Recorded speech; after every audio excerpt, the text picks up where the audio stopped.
नमस्कार। Capital TV का खास शो राहुल का अग्निपथ देख रहे हैं आप। मैं हूं आपके साथ पूजा। राहुल गांधी अपने अग्निपथ पर चलते चलते जम्मू कश्मीर तो पहुंच गए हैं, पर जम्मू कश्मीर में राहुल गांधी को भारी चुनौतियों का सामना करना पड़ रहा है। पर कांग्रेस ने पहले ऐलान किया था कि लाल चौक से राहुल गांधी तिरंगा फहराएंगे, पर अब राहुल गांधी ने अपने पैर पीछे खींच लिए हैं।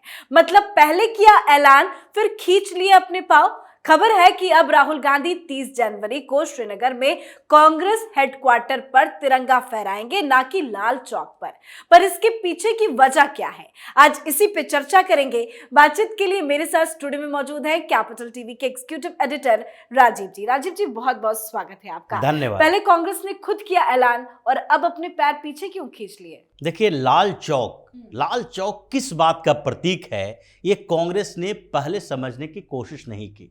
जब राहुल गांधी की यात्रा हो रही थी और उस समय जब ऐलान किया गया कि राहुल गांधी श्रीनगर में झंडा फहराएंगे, सबसे पहले तो श्रीनगर में तिरंगा झंडा फहराने की बात ही राहुल गांधी पूरे नेहरू परिवार, नेहरू खानदान के लिए ये शर्मनाक बात है कि इन लोगों ने इतने सालों तक श्रीनगर में तिरंगा फहराने नहीं दिया।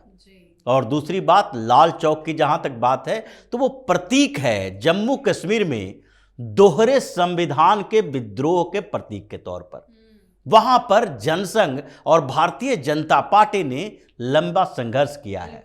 लाल चौक उसी बात का प्रतीक है कि जो कई कहानियां, कविताएं, यहां तक कि गाने बने लाल चौक पर झंडा फहराने की बात जनसंघ से भारतीय जनता पार्टी तक के हर भाजपा के कार्यकर्ता, नेता समझते हैं, जानते हैं।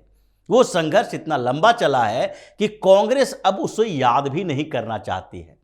पहली वजह तो यही है कि लाल चौक के प्रतीक के तौर पर अगर वो तिरंगा के साथ जुड़ा हुआ है तो वो भारतीय जनता पार्टी के साथ भी उतना ही जुड़ा हुआ है। जैसे ही राहुल गांधी वहां जाते, हो सकता था कि उनका ज़्यादा, अभी तो विरोध हो ही रहा है जम्मू में, श्रीनगर में, और ज़्यादा विरोध होता, क्योंकि कांग्रेस के कुकर्मों की सजा वहाँ के कश्मीर के हिंदू भुगतते रहे हैं।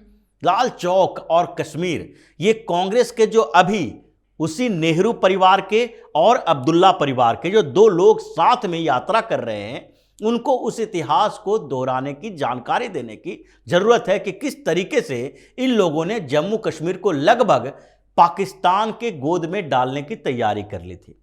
1948 की बात नहीं है, क्योंकि उस समय कश्मीर भारत का अंग नहीं था और पाकिस्तान ने हमला किया था। उसके बाद भारत में कश्मीर को शामिल किया गया, लेकिन उसके बाद क्या स्थिति रही?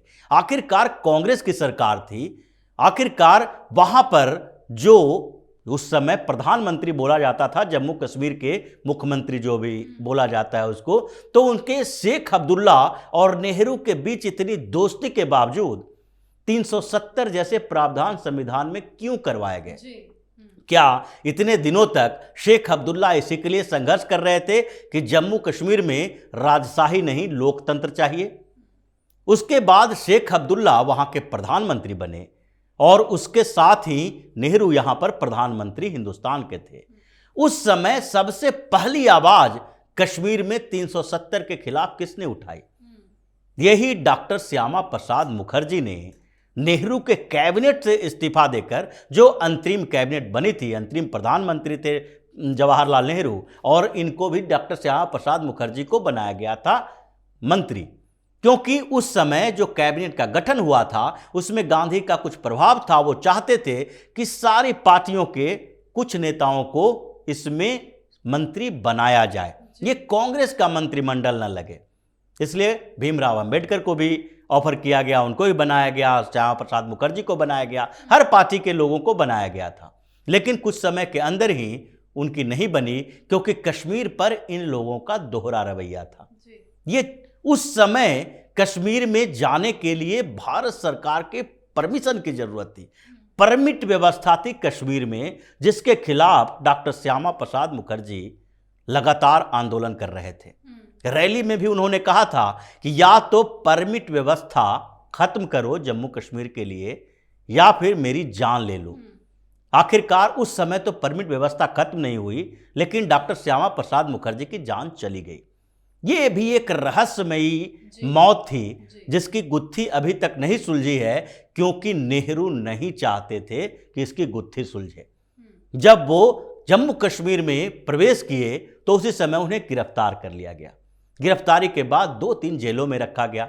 अचानक से उनकी मौत हो जाती है, हार्ट अटैक की बात कही जाती है। लेकिन उसके बाद जब उनकी मां ने नेहरू को पत्र लिखा और चिट्ठी लिखकर जांच कराने की मांग की, तो नेहरू का क्या रिएक्शन था?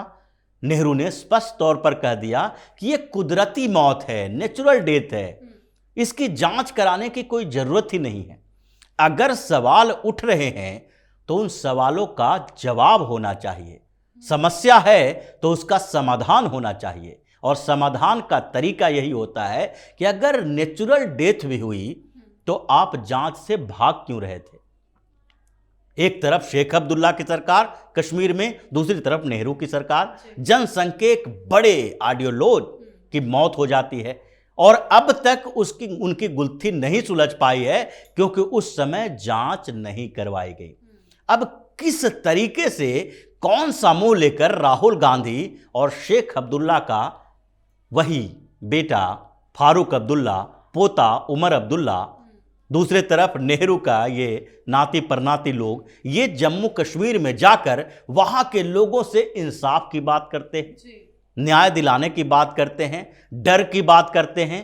किसको डर की बात करते हैं? वहां पर रह रहे मुस्लिमों के लिए। वो इस बात का जिक्र नहीं करेंगे कि जम्मू कश्मीर के जो हिंदू हैं अभी भी कितने डरे हुए हैं। अगर वहां पर आतंकवादी टारगेट किलिंग करते हैं तो भी ये लोग आतंकवादियों पर सवाल नहीं उठाएंगे, आतंकवादी संगठनों और पाकिस्तान की मानसिकता पर सवाल नहीं उठाएंगे। ये लोग सवाल क्या उठाता है? मोदी सरकार के ऊपर। ये सवाल क्या उठाते हैं कि मोदी सरकार ने जो 5 अगस्त 2019 को फैसला लिया 370 के खिलाफ, वही फैसले के कारण आज आतंकवादी इन लोगों के टारगेट किलिंग कर रहे हैं। ये कितने बड़े दुर्भाग्य की बात है कि देश के राजनेता, इनके ऊपर देशद्रोह का केस चलना चाहिए, क्योंकि ये आतंकवादियों की भाषा बोल रहे हैं, ये पाकिस्तान की भाषा बोल रहे हैं।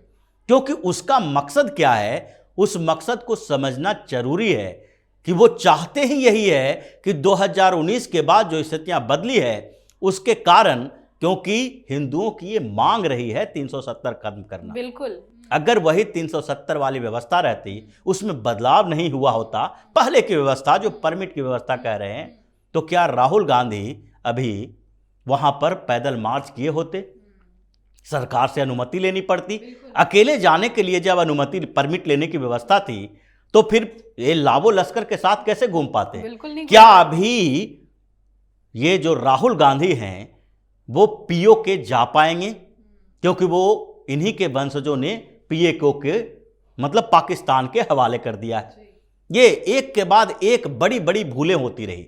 सिर्फ 1948 की बात नहीं है, उसके बाद यूएन में भी जिस तरीके से जवाहरलाल नेहरू ने भी खुद भी दुख व्यक्त किया, कहा कि हमारे साथ अमेरिका और इंग्लैंड ने एक तरीके से पॉलिटिक्स कर दी।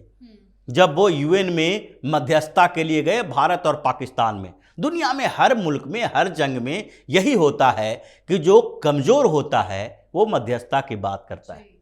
लेकिन हिंदुस्तान में ही हमारे देश के वो महान प्रधानमंत्री लोग थे, नेता रहे हैं, जो मजबूत होने के बावजूद वो मध्यस्थता के लिए जाते हैं कि भाई यथास्थिति कायम करने की सलाह दी जाए। यानी कि इन लोगों ने पाक अधिकृत कश्मीर बनाया, कश्मीर के टुकड़े किए।